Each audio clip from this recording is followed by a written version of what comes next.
네, 7시 15분 세상을 연다 박찬숙입니다. 경제 얘기하겠습니다. 조선비제 유윤정 기자, 생활과 밀접한 여러 가지 정보를 드리겠습니다. 안녕하십니까? 네, 안녕하세요. 네, 오랫동안 쓰지 않는 통장, 장롱 통장이라고 그러는데요. 이거 보건 절차를 밟아야 한다는 소식인데요. 네. 네, 오랫동안 쓰지 않은 통장, 장롱 통장이라고 하고요. 휴면 계좌라고도 하는데, 네, 청취자 여러분도 돈을 저축해두고 1년 이상 쓰지 않은 통장 하나쯤은 다들 있으실 겁니다. 지금까지는 이 통장에서 돈을 찾을 때 은행 자동이출금기에서 찾으면 됐었거든요. 네. 그런데 오는 7월부터는 1년 넘게 사용하지 않은 통장에서 70만 원 이상을 찾으려면 은행 창구를 방문해서 본인 확인 절차를 거쳐야 합니다. 내 통장에서 내 돈 찾는다는데 왜 이렇게 불편하냐 이렇게 생각하시는 분들도 계실 텐데, 네. 이 보이스피싱 문제가 심각하면서 정부가 이제 피해를 줄이기 위해 내놓은 대책인데요. 오랫동안 쓰지 않은 통장이 대포 통장으로 악용될 소지가 높기 때문에 나온 겁니다. 네, 대포 통장이라는 게 이제 통장을 개설한 사람과 실제 통장 사용자가 다른 비정상적인 통장을 말하는 거거든요. 네. 올 초에 이제 노숙인들을 꼬드겨서 목욕을 시키고 정장을 입혀서 대포 통장을 만들게 한 보이스피싱 조직 유통체계 경찰에 붙잡히는 황당한 사건도 좀 있었는데요. 네, 지난번에도 설명을 드렸었는데 탕혜일 씨나 하혜성 씨 그리고 최근에는 김무성 대표까지 이 보이스피싱 시도가 있었던 것으로 알려졌는데 네. 금융사기범들은 이 자신의 정체를 숨기기 위해서 타인의 명의로 만들어진 대포폰과 대포통장을 이용해 사기 행각을 벌이고 돈만 빼낸 후 유유 사라지는 그런 수법을 씁니다. 그렇기 때문에 이 사기범들을 잡기 어려운 것이 현실이고요. 이 때문에 정부는 대포통장이 악용되는 것을 막는 데 집중을 하고 있는데, 이 신규 통장 개설 절차가 복잡해지면서 대포 통장이 비싸게는 100만 원까지 팔리고 있는 상황입니다. 그래요? 네, 그렇기 때문에 이 대포 통장을 막기 위해서 이제 금융당국은 제도가 정착이 되면 장기 미사용의 기준을 1년에서 반년으로 낮추는 방안까지 검토하겠다는 계획입니다. 네, 100만 원의 대포 통장이 팔리고 있다 이런 얘기네요. 네, 그렇죠. 명의를 빌려준 노숙인에 대한 처벌도 강화한다 이런 얘기인가요?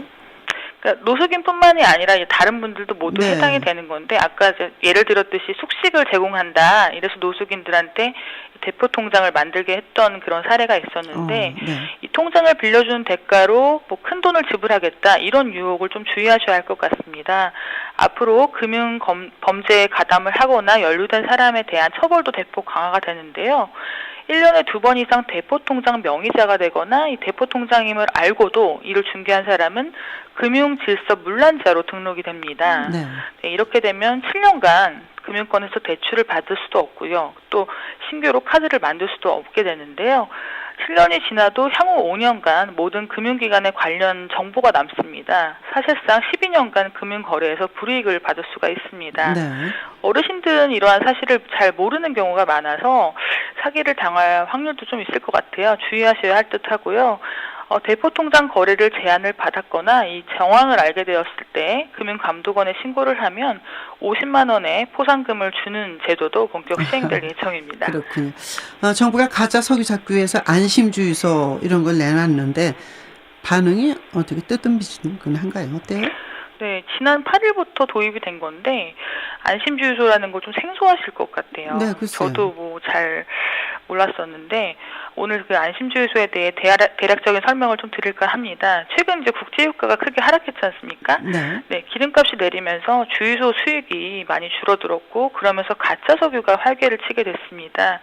실제 지난해 이제 가짜 석유 신고 건수를 보니까요, 전년보다 44%가량 늘어났습니다. 상황이 이렇자 정부가 가짜 석유를 잡기 위해 내놓은 대책이 이 안심주유소라는 겁니다.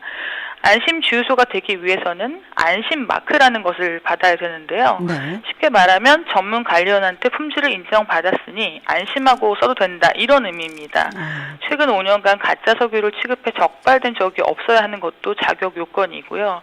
소비자 입장에서는 되게 편하고 좋은 건데 이 안심마크를 받으려면 주유소 사업자들이 1년에 약 70만 원가량을 자비로 부담을 해야 된다고 해요. 정부가 이제 보조를 해주긴 하지만 최근 유가 하락으로 주유소 아르바이트 비용도 부담스럽다 이런 게 주유소 사업자들의 얘기인데 또 이제 이 제도가 활성화되려면 소비자들이 안심마크를 알아보고 안심마크가 있는 곳을 찾아다니면서 주의를 해야 되는데 이런 제도 자체를 모르는 소비자가 대다수라는 것이 또 문제입니다.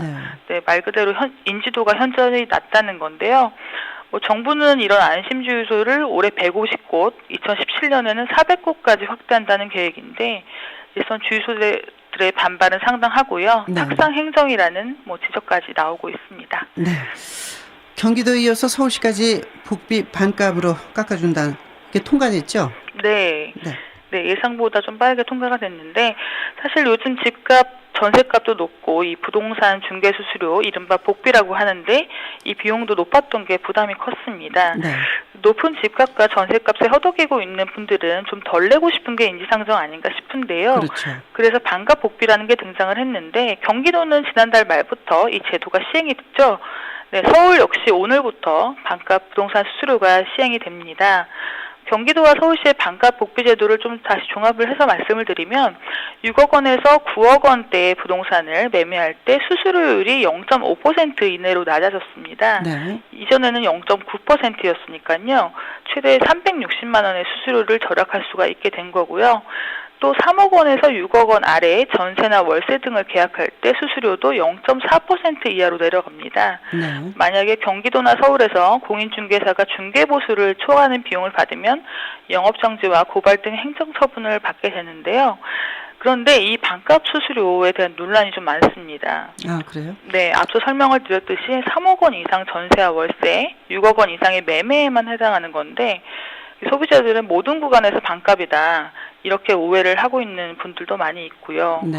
또 정부가 이번 대책을 내놓은 이유가 서민들의 중개보수 수수료를 줄여주고 부동산 경기를 활성화시켜보자는 취지인데 경기도와 서울시 중개업계의 반발이 다른 지역에 비해 매우 거센 편입니다. 네. 저는 이 얘기를 들으면서 네. 계약 날짜 기준으로 하는 건지 잔금 날짜 기준으로 하는 건지 그것도 참 궁금했습니다.